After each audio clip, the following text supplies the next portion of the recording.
अस्सलामु अलैकुम। आज की इस वीडियो में हम खिलाई मखलूक के बारे में बात करेंगे कि क्या हमसे कमज़ोर खिलाई मखलूक मौजूद है। क्या कोई सैयारा ऐसा भी है जहां ज़मीन की तरह ज़िंदगी रवां दवां है। क्या इस कायनात में हमारे जैसी कोई मखलूक नित नई इजादात और तहकीक में मसरूफ़ है या कम से कम पत्थर के दौर में ही जी रही है। अगर इसका जवाब हाँ में है, यानी हमारे अलावा भी इस कायनात में जिंदगी बसती है और लोग रहते हैं, तो क्या वो भी ऐसे ही किसी की तलाश में होंगे। अमेरिका की क्वांटम एस्ट्रोकेमिस्ट क्लारा स्लो इस बारे में बताती हैं, अगर इस कायनात में हमारे अलावा भी कोई है तो वो बाआसानी हमें ढूंढ सकता है। क्लारा इस बारे में मजीद बताती हैं, अगर खिलाई मखलूक हमें तलाश करना चाहें तो वो बहुत आसानी से हमें तलाश कर सकते हैं।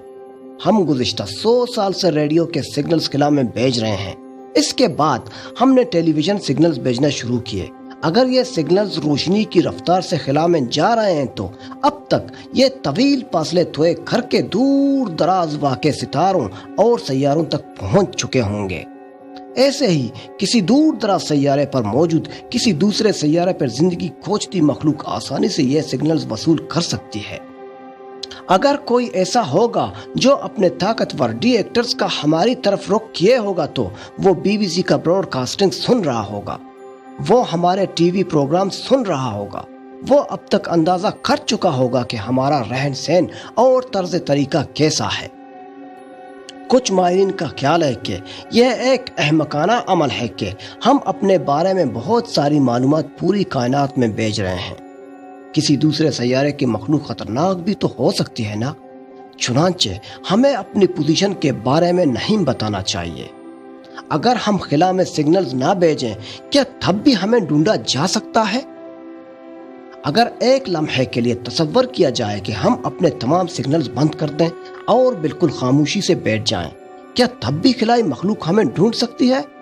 इस बारे में क्लारा कहती हैं, अगर हम खिला में कोई सिग्नल्स न भेजें और कोई खिलाई मखलूक ताकतवर दूरबीन लगाकर हमें ढूंढना चाहे तो उसे हर जगह 300 अरब सैयारे दिखाई दें जो खूबसूरत सफ़ेद रोशनियों की सूरत में चमक रहे होंगे।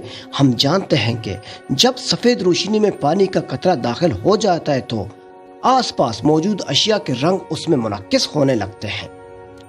इसी टेक्निक से कोसे कज़ा तश्कील पाती है। अगर खिलाई मखलूक एक ताकतवर प्रिज्म, एक तिकोन जिस्म से रोशनी गुजरती है तो मुनक्किस होती है। हमारे सूरज की तरफ करें तो वो हमारी कोसे कज़ा को बाआसानी देख सकते हैं, और अगर वो कुछ अरसे तक मुस्तकिल इसका मुशाहदा करें तो वो देखेंगे कि हर साल इस कोसे कज़ा में कुछ नए रंग ज़ाहिर होते हैं और फिर गायब हो जाते हैं। ये रंग उन मॉलिक्यूल्स की वजह से ज़ाहिर और गायब होते हैं जो हमारी फिजा में मौजूद हैं। इन रंगों को देखकर बाआसानी अंदाज़ा किया जा सकता है कि हमारे पास एक खूबसूरत और मतनू सैयारा मौजूद है। हमारे पास आबी हयात से बड़े समंदर हैं और ऑक्सीजन पर इन्हिसार करने वाले जिंदगियां हैं। इन तमाम मालूमात पर मबनी हमारी फिजा ज़मीन के गिर्द एक तह तश्कील देती है जिसे बायोस्फीयर कहा जाता है, और सिर्फ यही हमारी मौजूदगी का सबसे बड़ा सबूत साबित हो सकती है। ये बायोस्फीयर बताता है कि इस सैयारे पर कौन मौजूद है और किस तरह जिंदगी गुजारता है। गोया अगर हम अपने सिग्नल्स भेजना बंद कर दें तब भी हमारी मौजूदगी के इशारे मिलते रहेंगे। क्लारा का कहना है कि अभी तक हम ऐसे टूल्स नहीं बना सके जो किसी सैयारे की बायोस्फीयर की जांच कर सकें। हम सिर्फ इस काबिल हैं कि अगर कोई खिलाई मखलूक अपने सिग्नल्स हमारी तरह खिला में भेज रही है तो हम उसे वसूल कर सकेंगे। ताहम मैसाचुसेट्स इंस्टीट्यूट ऑफ टेक्नोलॉजी में ऐसे टूल्स की तैयारी पर काम जारी है जो बायोस्फीयर की जांच कर सके। इन टूल्स की तैयारी के बाद हम उन खिलाई मखलूक को भी ढूंढ सकते हैं जो हमारी तरह तरक्की याफ्ता नहीं और खिला में कोई सिग्नल्स भी भेज नहीं सकते। तो दोस्तों, इसी के साथ मुझे इजाज़त दीजिए। अल्लाह हाफिज।